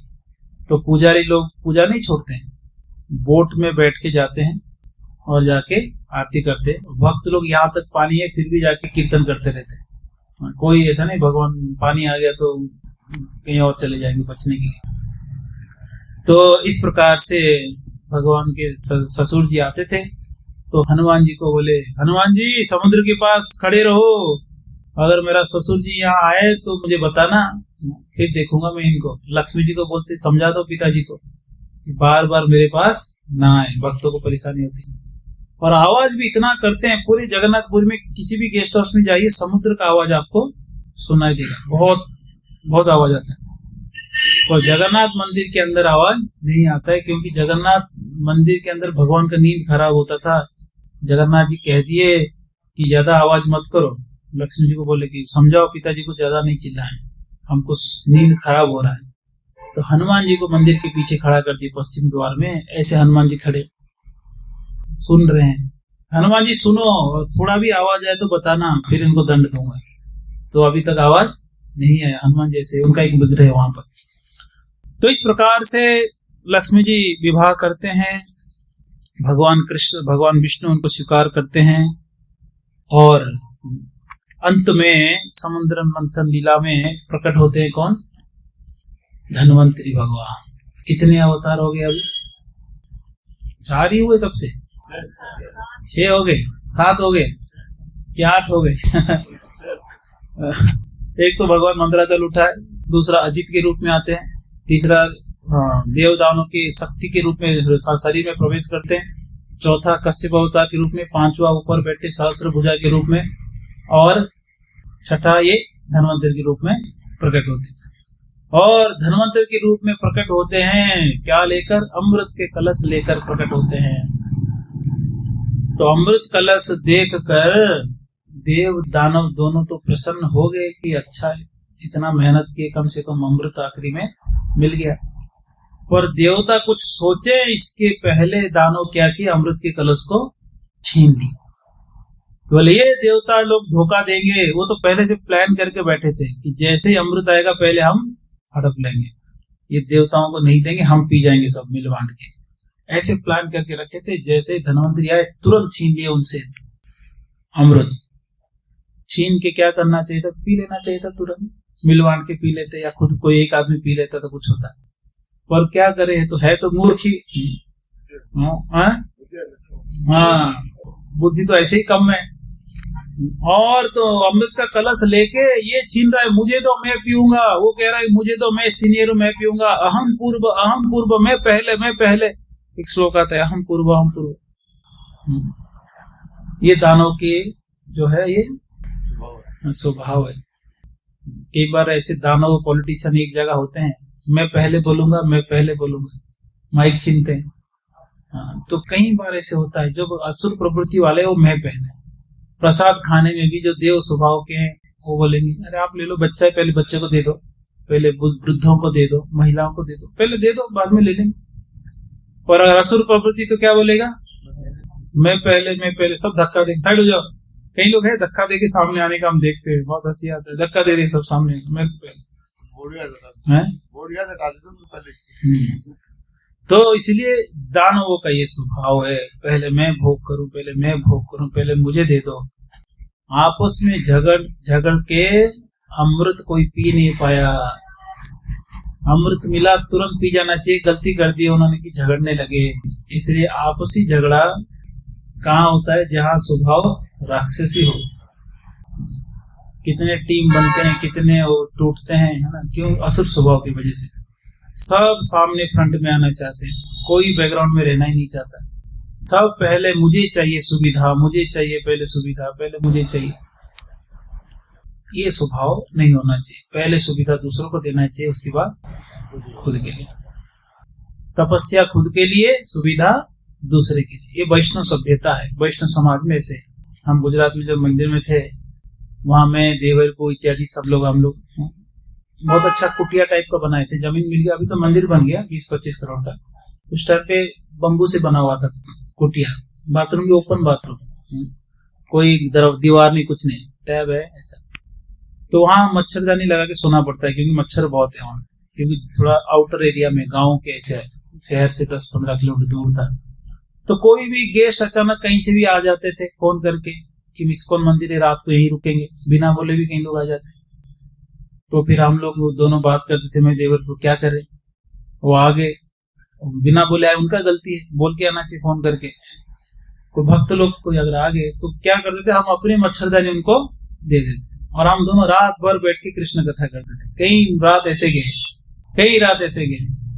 तो दूसरे के लिए जब कुछ करते हैं तो बहुत आनंद आता है कि हमने जब त्यागते हैं तो उसमें ही सुख है। वास्तव में दूसरे के लिए करने में ही आनंद है। केवल खुद के लिए करेंगे, दूसरे के बारे में नहीं सोचेंगे, तो परिणाम क्या होगा? हम दूसरों को केवल ईर्षा करेंगे। जब तक दूसरे की भलाई आप नहीं सोचेंगे, तब तक दूसरों को और क्या कर सकते हैं? ईर्षा। एक ही बच गया, ईर्षा। थोड़ा सुखी हो गया, ईर्षा। थोड़ा अच्छा काम कर लिया, ईर्षा। थोड़ा हमसे आगे बढ़ गया, ईर्षा। ये देखो आज का लड़का आज आया, ज्यादा भक्ति दिखा रहा है, ईर्षा। देश राज आज क्या लाया, 1 साल हुआ नहीं, हाँ ये तो पंडित बन गया। तो ईर्षा। तो हम समय के अनुसार नहीं बढ़ेंगे तो दूसरों को देख के ईर्षा करेंगे। अहंकार, ईर्षा। ये देखो 17 साल का लड़का मुझे ये बोल दिया, ईर्षा। उसके भक्ति को देखोगे तो उसके पैर धो के पियोगे, उसका भक्ति और सेवा देखेंगे तो चरण धो के पिएंगे। वो नहीं दिख रहा है तो फिर हम क्या करते? जातीय बुद्धि देखते हैं, ईर्षा करते। इसलिए जब तक दूसरे के हृदय में प्रवेश करके उसके बारे में नहीं सोचेंगे, उसकी भलाई नहीं सोचेंगे, सेवा की भाव नहीं रखेंगे, परिणाम एक ही होगा, केवल ईर्षा करेंगे और कुछ नहीं कर सकते हम। इसलिए हमेशा कुछ ना कुछ करने की मूड में होना चाहिए। दूसरे को क्या कर सकते हैं, दूसरे की भलाई किसमें, दूसरे के सुख किसमें, उस पर ध्यान देना चाहिए, सेवा भाव होना चाहिए। तो यहाँ देवता लोग कोई सेवा भाव नहीं, सब छीन कर आपस में लड़के मैं पहले ले लूंगा, ऐसे सब लड़ रहे थे। तब वहां पर मोहिनी मूर्ति के रूप में कौन आते हैं, भगवान। कितने हो गए, 7वां।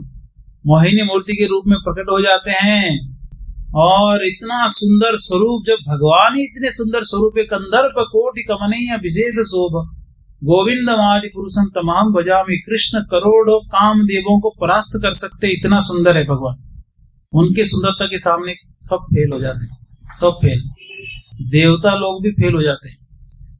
लक्ष्मी माता तपस्या कर रहे कि मुझे रासलीला में जाना है, इतने सुंदर है भगवान श्री कृष्ण। तो ऐसे सुंदर भगवान जब स्त्री बनेंगे तो सुंदरता क्या होगा, ये ब्रह्मांड में कोई ऐसे सुंदर स्त्री नहीं होगी। तो वहां पर बड़े सुंदर स्वरूप में बिल्कुल बहुत आकर्षक रूप से चलते हुए मोहिनी देवी मूर्ति आते हैं, बहुत सुंदर। जब ऐसे चलते हुए आते हैं तो दानव लोग देख के सब एकदम स्तब्ध रह जाते हैं, भूल जाते हैं हाथ में क्या है, अमृत की कलश है, भूल जाते हैं, बस देखते रहते हैं, अरे कितना सुंदर है स्त्री। और बोलते हैं कि हे देवी, हे सुंदरी, कौन हो आप, कहाँ से आए, आप हमारे दुख दूर करो। क्या दुख है, ये अमृत जो है आप बांटो, ये लो कलश ले लो और आप बांटो। मोहिनी देवी कहते हैं कि अरे कैसे मूर्ख हो आप लोग, कोई भी ऐसा स्त्री जिसको आप जानते ही ना हो कहाँ से है क्या है, वो धोखा दे सकती है, कुछ जाने बिना ऐसे सौंप दिया आपने। नहीं, आप इतने सुंदर हो, आप गलत हो ही नहीं सकते, जो आप कहोगे वही सही, जो आप जैसे बांटोगे वैसे ही सही, आप बांटो, ये लो, हम आप पे बहुत भरोसा करते हैं। सारे के सारे असुर मोहित हो गए। मोहिनी देवी आए तो मोहित करने के लिए, तो मोहित नहीं करेंगे तो क्या करेंगे, है ना। सब मोहित हो गए, बोलते जाओ बढ़िया नहा धो के आओ, फिर बैठो लाइन से, हम बांटेंगे। सब लोग बैठ गए, बाद में लाइन से देव और दानव बैठ गए। देवताओं की ओर जब जाते थे तो अमृत देते थे पीने के लिए, और दानवों की साइड जाते थे तो क्या करते थे, केवल मुस्कुराते थे। वो आते ही पास में वो स्माइल देख के इतना भाव में आ जाता था, पर वो मांगता ही नहीं था कि अमृत भी चाहिए। तो ऐसे देवताओं को अमृत पिलाते थे और दानवों को देखकर केवल स्माइल देते थे। ऐसे कर करके सब देवताओं को पिला दिया। तो वहां तो राहु को पता चल गया, उसका सर पी लिया था, थोड़ा देवताओं के बीच में आके उसका सर काट दिया मोहिनी विष्णु रूप लेकर। ये दृश्य देखकर वहां दानवों को इतना क्रोध आया, ये विष्णु वापस धोखा दिया हमको, है कि नहीं, ये देवता लोग धोखेबाज है। हाँ, ये कुछ ना कुछ योजना करके आते हैं, हमको हमेशा नीचा दिखाते हैं। तब जो युद्ध हुआ, वास्तविक में विश्व युद्ध उसको कहते हैं, आकाश मार्ग में युद्ध हो रहा था।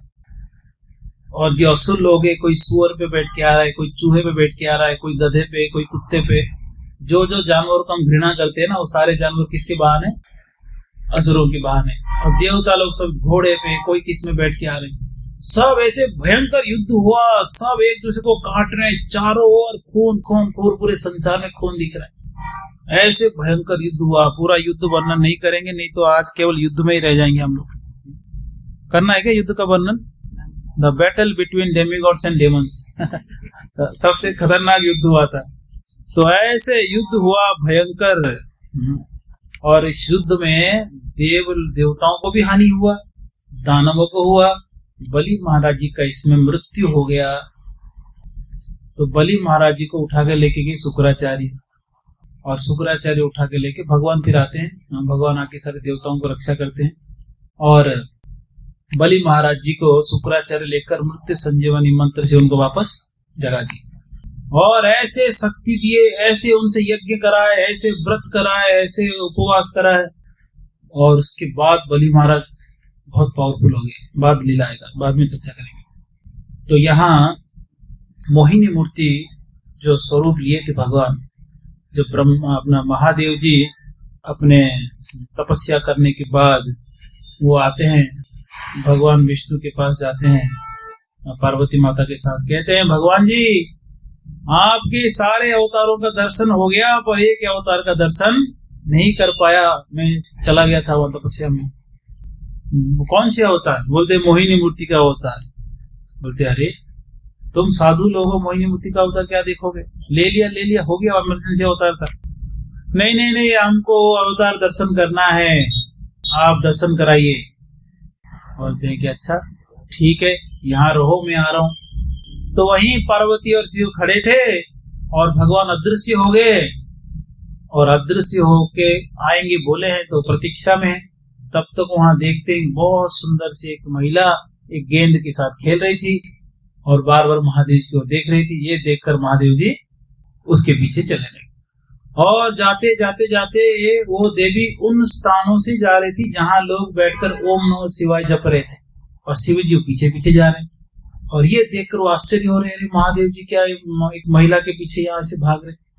और महादेव जी जो है भगवान के सामने वो हार गए थे, इसलिए अंत में महादेव जी बड़े प्रसन्न होकर, कोई दुख नहीं था, रंच मात्र दुख नहीं था, क्योंकि महादेव जी क्या कहते, भगवान आपके सामने तो हारना है, किसके सामने हारना है, मुझे मोहित, पार्वती मुझे मोहित नहीं कर पाती है, पर आपने मोहित किए तो ये मेरा गर्व की बात है कि आपके सामने में हार गया।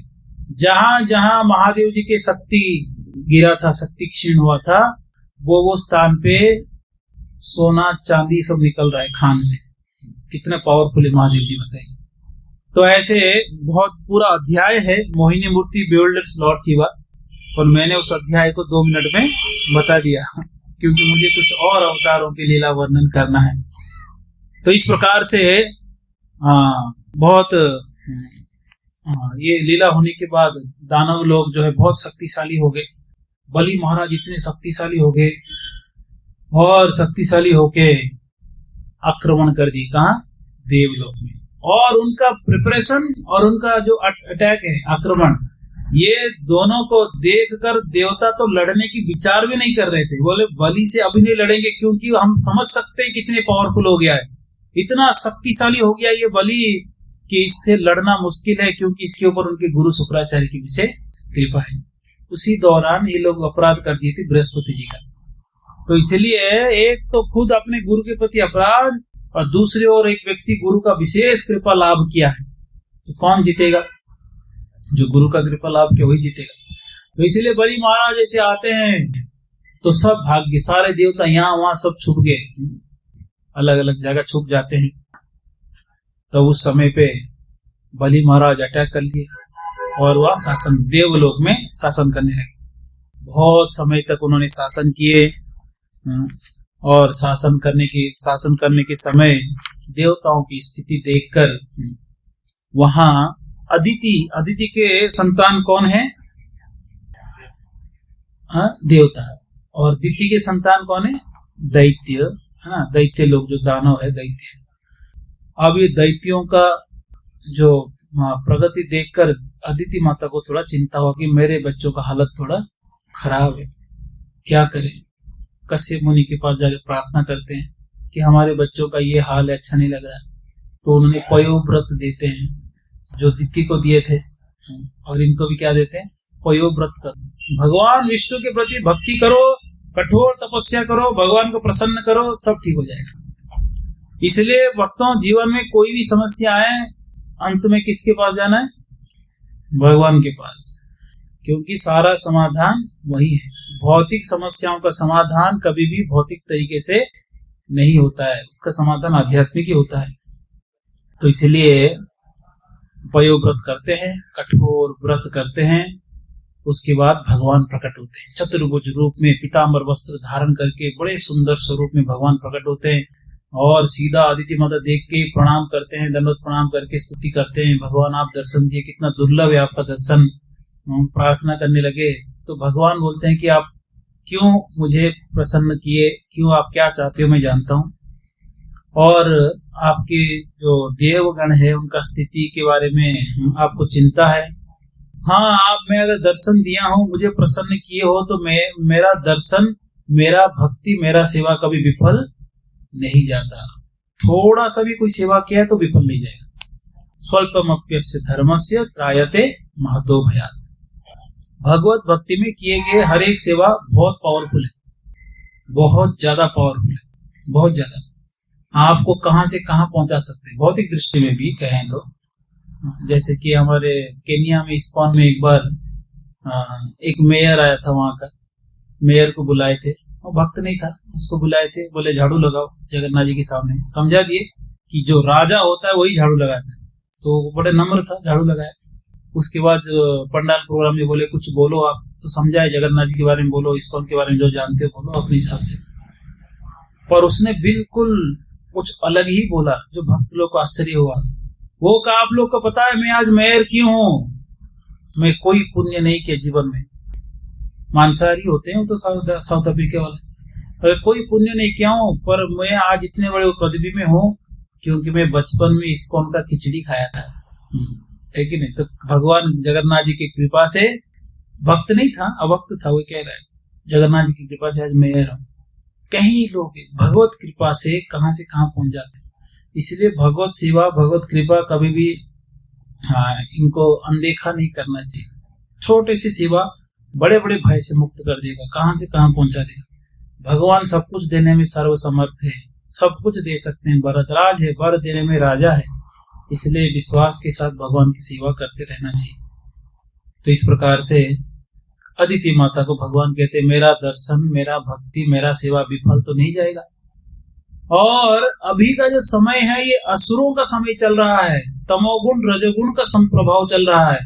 इस समय में तो उनका ही जीत होगा, तो युद्ध करना बेकार है। देखो वहां भी यही बात कहते हैं, पहले समुद्र मंथन के पहले यहाँ भी वही बात कह रहे। तो अदिति माता सोचने लगे युद्ध करना बेकार है तो करें क्या? तो भगवान बोलते आप चिंता मत करो, मैं कुछ रास्ता निकालूंगा, कोई तो उपाय निकालूंगा, पर मैं कुछ करूंगा। फिर उसके बाद कहते हैं मैं आपके गर्भ में जन्म लूंगा, क्योंकि आप दोनों पति पत्नी की भक्ति देखकर प्रसन्न हो। मैं आपके गर्भ में जन्म लूंगा और मैं कुछ समाधान ढूंढूंगा आपके देवताओं को वापस स्वर्ग देने के लिए। तो कहते हैं कि आप अभी आपके पति का सेवा करिए, वैसे ही मानिए जैसे आप मेरा सेवा कर रहे हैं। भगवान समझकर पति का सेवा करिए, और पति आपका बहुत उच्च कोटि के भक्त है, तपस्वी है, उनका सेवा करिए, बाकी मैं देखूंगा। ऐसे कह के चले गए। और ये बात किसी को मत कहिए कि मैंने आपको कहा। तो भगवान एक बात कहते हैं, बोलते हैं कि जो विषय गंभीर विषय है, जो रहस्यमय विषय है, उसको रहस्य ही रहने देना चाहिए, उसको चारों ओर बोलना नहीं चाहिए, नहीं इसको उसका प्रभाव कम हो जाता है। इस प्रकार से भगवान के अदृश्य हो जाते हैं। वहां फिर कुछ समय के बाद कश्यप और अदिति के मिलन से, और कश्यप मुनि ये अनुभव कर पाए, क्योंकि वो त्रिकालदर्शी है, वो अनुभव कर पाए कि भगवान उनके शरीर में प्रवेश किए, भगवान के अंश प्रवेश किए, और वहां कैसे उनकी शक्ति अदिति के गर्भ में आया। उसके बाद वहां गर्भ धारण करते ही ब्रह्मा जी को पता चल गया कि भगवान इनके गर्भ में है। ब्रह्मा जी भी स्तुति करने लगे, और उनके गर्भ से भगवान विष्णु फिर से प्रकट होते हैं। और किस रूप में प्रकट होते हैं?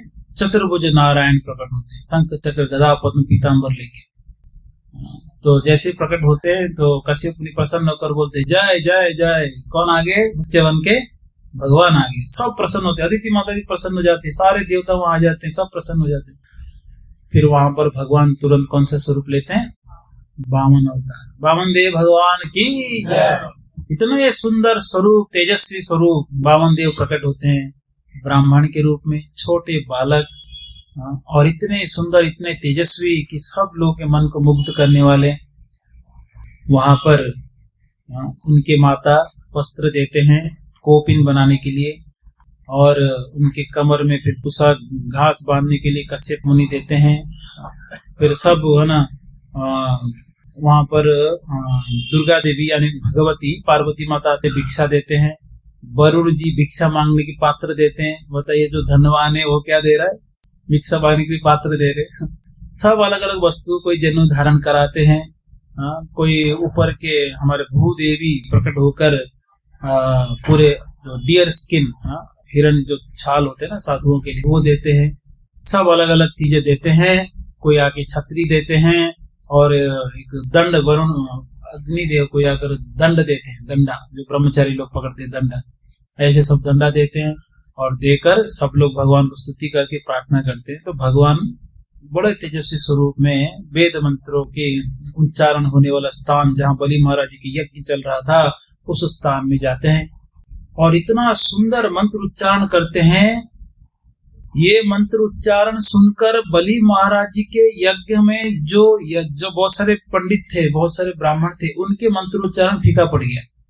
बोले कौन ये बालक इतना सुंदर जप कर रहा है, इतना सुंदर मन को मुग्ध करने वाला और तेजस्वी है। या तो ये सूर्य देव साक्षात आए हैं, या चतुर कुमार में से कोई एक कुमार आ गए हैं, या तो ये ब्रह्मा जी आए हैं, कौन आए ये? तो बलि महाराज बोले उनको बुलाइए, स्वागत करिए। स्वागत करते हैं, चरण धो के चरणामृत पीते हैं। जैसे कि महादेव जी गंगा नदी को अपने मस्तक में धारण किए हैं, वैसे बलि महाराज भगवान के चरण धोकर अपने मस्तक में धारण करते हैं। संकल्प करते हैं कि मैं दान दूंगा। तो बामन देव जी का स्तुति करते हैं। बामन देव जी कहते हैं हम तो आए भिक्षा मांगने। बोलते जो चाहिए आप मांगो, जो चाहिए आप मांगो, सब आपको जो सब लिस्ट भी बता देते हैं। आप एक गांव मांग लो, एक राज्य मांग लो, एक द्वीप मांग लो, आप अच्छा खाने को मांगो, अगर आपको शादी करना हो तो अच्छा कन्या भी मांग सकते हो, जो चाहिए वो मांगो, हम देने तैयार हैं। भगवान को ऐसे वचन देते। कौन? बलि महाराज। तो वचन देते वो शुक्राचार्य को अच्छा नहीं लगा। शुक्राचार्य कह रहे थे अरे तो विष्णु ये सब लूट लेगा, क्यों देने के लिए वचन दे रहे हो? शुक्राचार्य समझाते हैं देखो ऐसे वचन मत दो, लूट जाओगे, विष्णु ही आए हैं। बलि महाराज कहते हैं गुरुदेव अगर भगवान ही साक्षात आगे सब लूटने के लिए तो फिर देने में क्या दिक्कत है, जिनका है वही तो लेंगे। बलि महाराज क्लियर थे। तो वहां संकल्प ले लिए और लेकर जब बामन देव को पूछते हैं बताइए क्या चाहिए, तो बामन देव कितना क्या मांगते हैं दान में? 3 पद भूमि चाहिए। ये सुनकर बलि महाराज जी का मूड खराब हो गया। 3 पद भूमि? आप वास्तव में बच्चे हो, ज्यादा बुद्धि आप में नहीं है। 3 पद भूमि किसको मांग रहे हैं आप? बलि महाराज जी को 3 पद भूमि? हाथी घोड़े मांगते है कि नहीं? रोल्स रॉयस मांगते, मर्सिडीज मांगते, आईफोन मांगते बॉम्बे में 4 BHK फ्लैट मांग लेते। ये क्या मांग लिया आपने? 3 पद भूमि।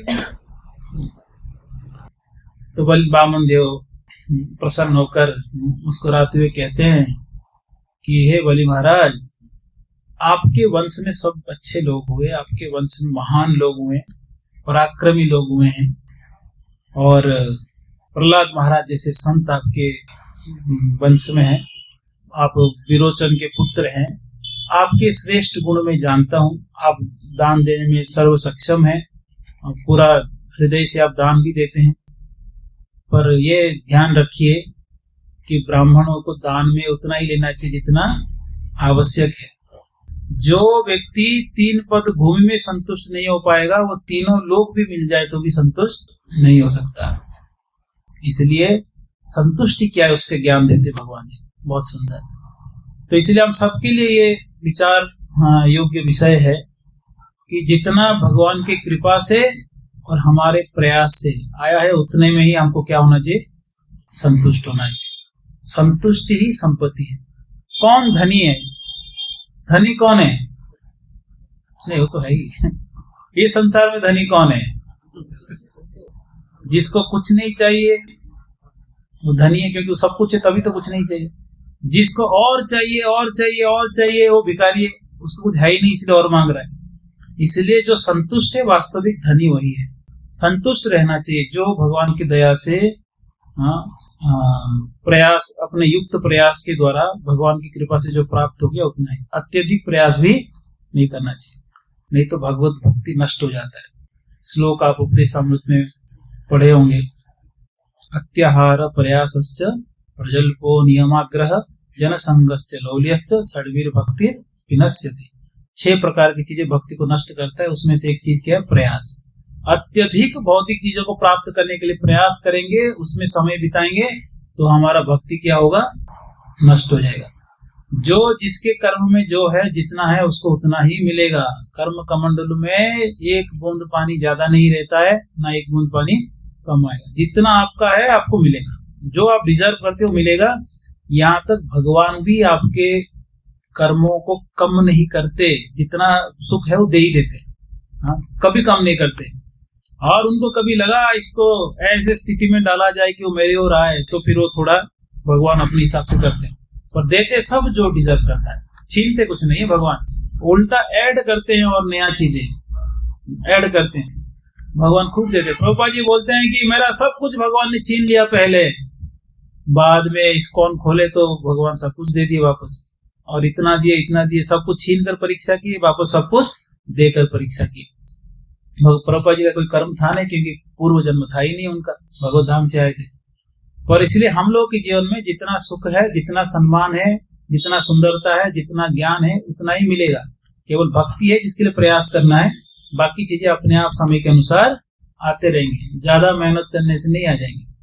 अगर बहुत ज्यादा मेहनत करने से अगर धन आता तो स्टेशन में जो कुली है वो सबसे बड़ा अमीर आदमी होता है। कि सबसे ज्यादा मेहनत कौन कर रहा है? वही तो कर रहा है ना। तो इसीलिए संतुष्ट रहना चाहिए, जो मिल रहा है भगवत दया से वही सब कुछ है। प्रयास करना है तो भक्ति में प्रयास करिए, प्रचार में प्रयास करिए, इसमें प्रयास करना चाहिए, क्योंकि बिना प्रयास कई चीजें नहीं मिलते। तो बामन देव जी उपदेश देते हैं। बलि महाराज जी संकल्प दिए हैं तो बोलते ठीक है ले लीजिए 3 पद भूमि। तो बामन देव बोलते ठीक है। उनको लगा 3 पद भूमि मतलब 1 2 3 करेंगे और वहां पता नहीं यहाँ कुटिया बनाएंगे या फ्लैट बनाएंगे 3 कदम क्यों मांगे, यहाँ तो एक साइकिल भी पार्क नहीं होगा, 3 पद भूमि में क्या हो सकता है।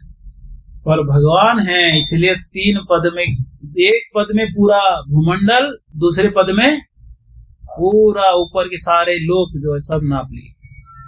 और उनके चरण ऊपर बढ़ते बढ़ते बढ़ते ब्रह्म लोक को पार करके, जो ये भौतिक दुनिया का लेयर है ना, इसमें दिख नहीं रहा, एक्चुअली छोटा सा फोटो है। हमारा भौतिक दुनिया जो है, हमारा ब्रह्मांड जो है, 4 मुख वाले ब्रह्मा जी का 14 भुवन है ये ब्रह्मांड, और ऐसे अनेकों ब्रह्मांड ये जल के अंदर तैर रहे हैं। तो कौन सा जल? कारण सागर में तैर रहे हैं, जहाँ महाविष्णु लेटे हुए हैं। तो जल में मानो जैसे जल में आप फूकेंगे तो जैसे बुलबुले आते हैं ना, वैसे ही कारण सागर के जल में हमारे ब्रह्मांड सब बुलबुले हैं एक्चुअली। और वो जैसे भगवान सांस लेते हैं सब पी जाते हैं। यह कारणा नव जले भजति स्म योग निद्रामनंत जगदंड सरोम कूप। उनके रोम कूप से अलग अलग ब्रह्मांड प्रकट होते हैं। तो वो जो है, जो लेयर है, इतना बड़ा लेयर जो बाहर के पानी को रोक रहा है इस ब्रह्मांड में आने से, उस लेयर को क्रैक कर दिए। कौन? भगवान। बामन देव जी के चरण से वो लेयर क्रैक हो गया।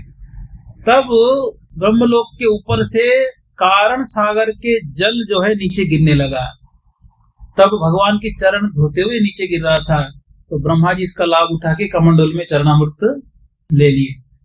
वो गंगा नदी है। इसका अर्थ यह है कि कारण सागर का जल मीठा है, यही है ना, क्योंकि गंगा नदी तो कारण सागर ही है। तो वहां से चरणामृत ले लिए और वही धारा बहते हुए मेरु पर्वत के ऊपर गिर रहा है, जो महादेव जी अपने मस्तक में धारण किए हैं।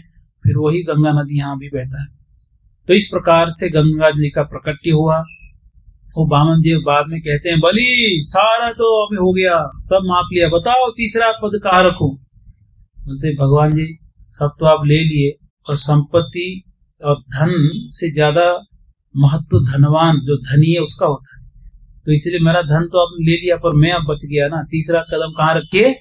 मेरे मस्तक में रख दीजिए। और नहीं बलि तुम देने में असमर्थ हो गए, तुम वचन दिया पर अपने वचन पूरा नहीं कर पाए, इसलिए ठाकुर जी ने उनको वरुण पास में बांध के रख दिए। और उनकी धर्मपत्नी आ गए, प्रहलाद महाराज आ गए, सारे देवगण आ गए, शुक्राचार्य तो थे ही उधर। और वहां ऐसी दशा हो गया, सर नीचे करके बलि महाराज खड़े हैं, सब स्तुति कर रहे हैं। प्रहलाद महाराज, उनके धर्मपत्नी भी बहुत बढ़िया स्तुति करते हैं भगवान जी को। प्रहलाद महाराज स्तुति करते हैं। उसके बाद उनको भगवान आशीर्वाद दे के कहाँ भेजते हैं? सुतल लोक में भेजते हैं। कहते हैं कि बलि तुम्हारा जो शरणागति है, तुम्हारा जो भक्ति है, उसे मैं बहुत प्रसन्न हूँ, तुमको सुतल लोक भेजता हूँ, जहाँ का ऐश्वर्य स्वर्ग से भी ज्यादा है, और मैं स्वयं द्वारपाल बन के तुम्हारे सुतल लोक में खड़ा रहूंगा। आज भी सुतल लोक में, नीचे के लोकों में सुतल लोक में, वहां भगवान किसके द्वारपाल है? बलि महाराज जी के द्वारपाल है। अभी भी आज भी है, भगवान द्वारपाल बन जाते हैं, कभी ड्राइवर बन जाते हैं, कभी चप्पल उठाते हैं, कभी झूठा पत्थर उठाते हैं। भक्तों के लिए भगवान कुछ भी करने के लिए तैयार है। और भक्त लोग भगवान के लिए पत्थर उठाने कई बार सोचते हैं हम पढ़ा लिखा चप्पल उठाएंगे। जन्माष्टमी कई बार चप्पल स्टैंड में खड़ा करते हैं तो वो बोलते हैं प्रभु जी अभिषेक अटेंड करना है। भगवान यहाँ जूते उठा रहे हैं और ये भक्त क्या कह रहे हैं, हमको अभिषेक दर्शन करना है। अभिषेक करना और चप्पल स्टैंड में रहना दोनों एक ही है, क्योंकि दोनों किसकी सेवा है? भगवान की सेवा है। इसलिए भक्ति में सारा सेवा सब समान है। मैं इसके ऊपर एक बार कह भी रहा था ना, पहला दिन शायद कह रहा था, वर्णाश्रम धर्म के अनुसार कार्यों को देखेंगे तो ब्राह्मणों का कार्य अलग है, क्षत्रियों का अलग, वैश्य अलग, शूद्र अलग। पर भगवत भक्ति की जब भगवत सेवा की बात आती है तो ब्राह्मण अगर कुल में जन्म भी लिया हो तो शूद्र वाला जो काम है, झाड़ू पोछा करना, टॉयलेट साफ करना भी वो करता है, क्योंकि सेवा किसका है? भक्त और भगवान का है। वो डरता नहीं, वो कोई भी सेवा को नकारता नहीं। वो कुकिंग करना हो, झाड़ू पोछा करना हो, बाथरूम साफ करना हो, सब्जी खरीद के लेके आना हो, कुछ भी, सारे सेवा कृष्ण के लिए समर्पण है। वर्णाश्रम उसमें बीच में नहीं आता, उसमें वर्णाश्रम नहीं आ सकता बीच में। तो इस प्रकार से बलि महाराज जी को सुतल लोग भेजते हैं। तो वहां शुक्राचार्य को भगवान पूछते हैं, वामन देव बलि के आसन पे बैठ के, बोले शुक्राचार्य जी आपके शिष्य ऐसा क्या गलती कर दिया जो इसका हालत ये हो गया आज? शुक्राचार्य को पूछते हैं। शुक्राचार्य कहते हैं कि भगवान क्या नुकसान हो गया उसका? आपका कृपा मिल गया उसको, आपका दर्शन मिला, आपने उसको इतना प्रेम दिया, और क्या नुकसान हो गया? भगवान जी आपके नाम इतने पवित्र है कि हम भी सारे यज्ञ करने के बाद यज्ञों में कई त्रुटियां होते हैं, उस त्रुटियां को भरपाई करने के लिए हम भी अंत में आपका नाम जप करते हैं। अगर आपका नाम नहीं लिए तो हमारा यज्ञ विफल हो जाता है, इसलिए तो उसने तो शरणागत हो गया, और क्या चाहिए? शुक्राचार्य भी अप्रूव करते हैं। इस प्रकार से वामन देव जी का ये अद्भुत लीला यहाँ पर होता है। तो आज हमने कितने अवतारों का चर्चा किए? कौन 8 के 8 नाम बताएंगे? हाथ उठाइए।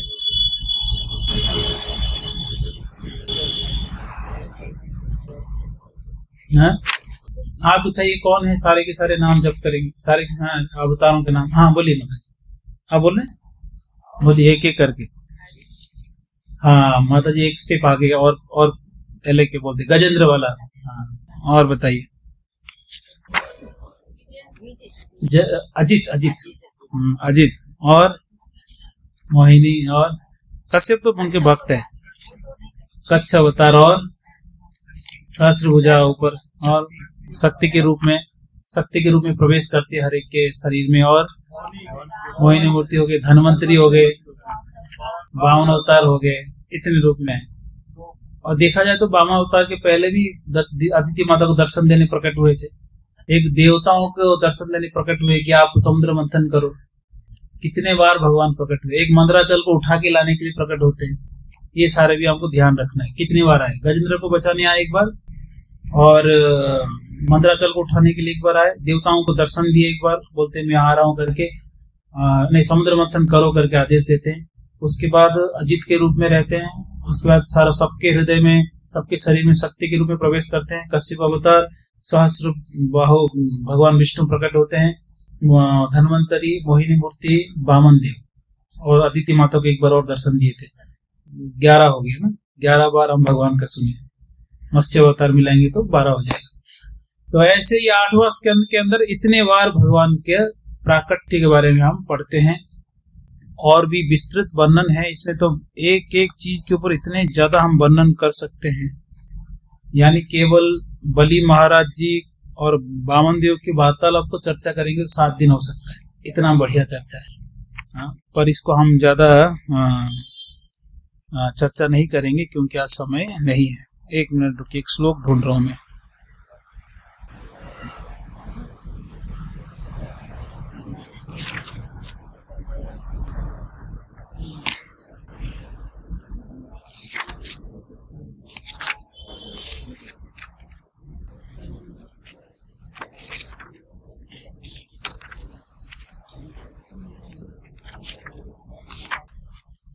नोट करके नहीं रखा, उस श्लोक को मिल नहीं रहा है।